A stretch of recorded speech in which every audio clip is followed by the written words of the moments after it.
Assalamu алейкум. Кандайсыздар?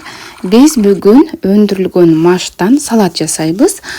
Алгач өндүрүлгөн машты тазалап жууп алгандан кийин кайнап чыккан сууга тузду салып, татымына жараша андан кийин өндүрүлгөн машты салабыз. Өндүрүлгөн маш кайнап чыккандан кийин 3-5 мүнөт кармайсыздар.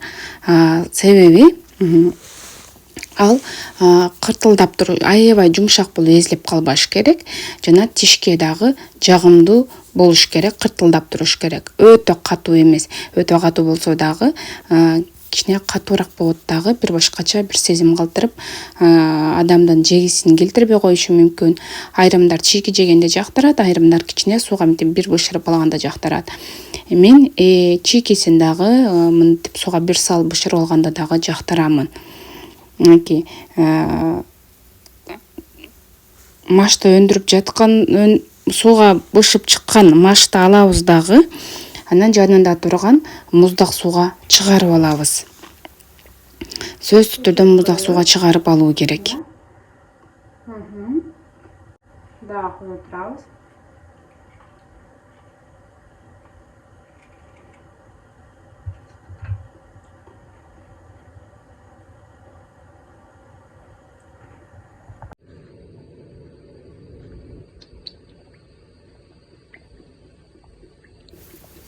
Казандан чыгарып алгандан кийин муздак сууга салып, андан саласыздар, же болбосо муздак сууга, агып жаткан муздак сууга кармап бир сыйра жууп аласыз.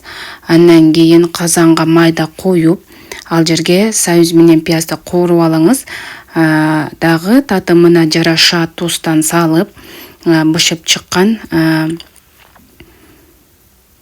өндүрүлгөн машты салып баардыгын чогуу аралаштырасыз.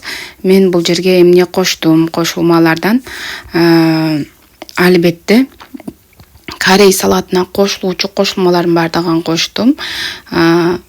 Сиз дагы өзүңүздүн татымыңызга жараша кошсоңуз болот. Паприка коштум, ачуу калемпир коштум, мурч коштум, май коштум. Кааласаңыз оливка майын кошуңуз, кааласаңыз кадимки эле өсүмдүк майын кошсоңуз болот.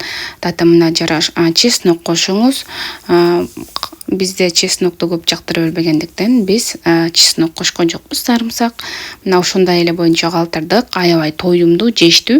Нан жебей эле салаттын өзүн эле жесеңиздер болот. Ал эми аябай даамдуу. Ал эми кээ бир кыздар рецепт калтыруумду туура көрүшүп жатышкан. Азыр мен сиздерге бул машты кантип туура өндүрүү керектигин айтып берем. Сиздер жазып алыңыздар. Өзүңүзгө керектүү өлчөмдөгү машты алгач тазалап жууп аласыз дагы. Андан кийин бир идишке салып, машты 3 эли көмө тургандай кылып суудан куясыз үстүнө. Анан 1 сутка коюп коесуз, 24 саат калтырасыз. Суунун ичинде 24 сааттан кийин бул маштын тегеректери өнүп, аппак болуп чыгып калат дагы. Ошондон кийин суудан чыгарып, электен эртең менен үстүн жаап койсоңуз, кечинде өнүп баштайт. Анан эртеси күнү эртең менен турасыз дагы, баягы машты алып, сууга да бир жолу салып туруп, же суудан чачыратып, же бир жолу сууга жууп туруп, кайра үстүн жаап туруп коесуз. Мына ушул ыкманы 3 күн катары менен кайталайсыз, 3-күнү салат жасайсыз.